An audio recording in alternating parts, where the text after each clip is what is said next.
Hey, there's one thing I want to read just for a second. This is not really, this is a side thought. Anton, would you give me Hebrews chapter 13, verse 5 and 6? This goes right along with it. Hebrews 13, verse 5. It says, "Let your conversation be without covetousness, and be content with such things as you have. For he hath said, I will never leave thee, nor forsake thee." Give me the next verse. "So that we may boldly say, The Lord is my helper, I will not fear what man shall do unto me." Now back up to the verse before just for a second. In verse 5, when he says, "Let your conversation be without covetousness," again, the same thing I said before. The King James is a great translation, but it uses old usage of words. We don't use the word conversation. When we say conversation, we think we're talking to one another on the telephone, and that's our conversation. But in King James 16:11 language, conversation meant the way you live your life in relation to others, or your behavior, or your life, especially in relation to others. It says, don't let your life, or your life in relation to others, be governed by covetousness. Now, covetousness means an overwhelming and insatiable desire for something you don't have. An insatiable, unsatisfiable desire. I want to say it that way because it's not wrong to desire things. It's not wrong to have a desire. But what's wrong, what's covetousness, is when you have an insatiable, unsatisfiable, never content. You notice when he says here, be content? See, covetousness means never content, never satisfied. I want this, when I got that, now I want more. That's what covetousness is. And he says the key to it, or the answer to it, is be content with such things as you have. Now this is a decision that you can make. You can make this decision, to be content. Doesn't mean we don't have desires, but it means I'm happy. It means I'm content, I trust God. And here's why we can say that. It says, for he hath said, that's God, I will never leave thee nor forsake thee. Anton, would you put up the Amplified? I love what the Amplified says on this verse. Let your character or moral disposition be free from the love of money, including greed, avarice, lust, craving for earthly possessions, and be satisfied with your present circumstances and with what you have. Now the next part's where it's really good. For he, God himself, has said, I will not in any way fail you, or give you up, or leave you without support.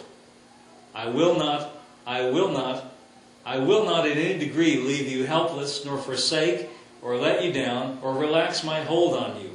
Assuredly not. That's pretty good, isn't it? Now the reason the Amplified brings these... See, what the Amplified translation is a translation which Greek scholars have taken the Greek text and the shades of meaning that are not evidently apparent in reading the King James translation. They try to expand what's implied in the Greek language. And the way the Greek is written, it has words using extreme emphasis when he says, I will not, that's why he says it 3 times. I will not in any degree leave you helpless or forsake you. Now, he is telling us what God's attitude about our life is. I'm not going to forget you. I'm not going to forsake you. I'm not going to let go of my hold upon you. Never, never, never. He's saying it this way in such an emphatic way because he wants to convince us that we can trust him. He wants to impress upon us that he's worth trusting in, that we can rely upon him. Anton, in the Amplified, give me the next verse. So we take comfort and we are encouraged and confidently and boldly say, the Lord is my helper. I will not be seized with alarm. I will not fear or dread or be terrified. What can man do to me?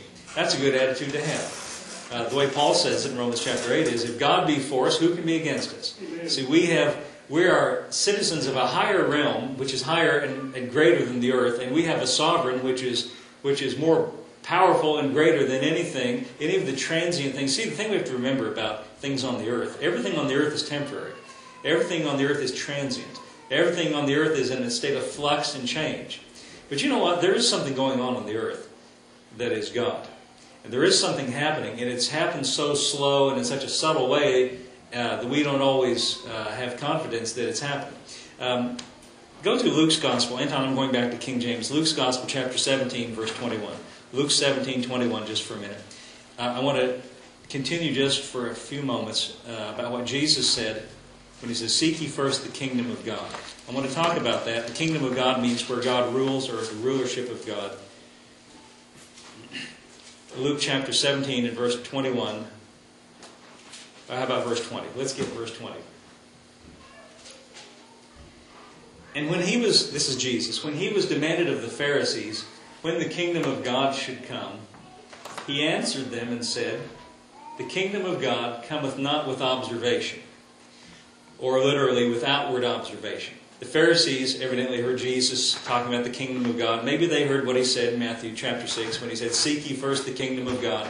He talked about it a lot, the rule of God. And so they came to him and demanded. Notice how their attitude is. They don't come and ask, they demand. They're kind of pushy and, they don't like Jesus, the Pharisees don't. So they demanded of him when the kingdom of God should come. And he says, listen, Pharisees, the kingdom of God does not come with outward observation. In other words, look at the next verse. Give me verse 21. Neither shall they say, lo, here, or lo, there, for behold, listen to this, a profound thought, the kingdom of God is within you. In other words, it's not something, the Pharisees say, when is this kingdom of God going to come? Picturing in their mind some kind of like God's going to come in with tanks and guns and an army and roll over everybody and set up a new, here's my office and here's my headquarters, here's my capital, here's my flag, and here I am, God is here, and here's my kingdom. No, he said, it's not like that. You can't say, lo, what, it's over there, or it's over there. He says, you can't look at it that way because it's not like that kind of kingdom. He says, the kingdom of God is within you. Well, what's within you? Well, that's where your heart is. And by that I don't mean the physical pump that pumps blood through your body, where your affection is. When Jesus said, where your treasure is, there will your heart be also. God sets up his kingdom on the inside. Now men do it on the outside, because that's all they've got to work with. And then they try to control what goes on the inside, work from the outside in. But God, his way of doing things is not to change the outsides first, but to change the insides. Did everybody hear that? And you know how God's kingdom grows and expands? Not by us marching in the streets and carrying pitchforks and torches and, and getting tanks and getting, God's kingdom expands by changing people's hearts. You see, because we could enforce certain situations outwardly on people, but only God can change a person's heart. And when a person's heart is changed, then their behavior gradually comes in line with that. Here's another one. Okay, so the kingdom of God is on the inside. It's an internal kingdom, a kingdom of the heart. God rules in the hearts of individuals, men and women, in our hearts.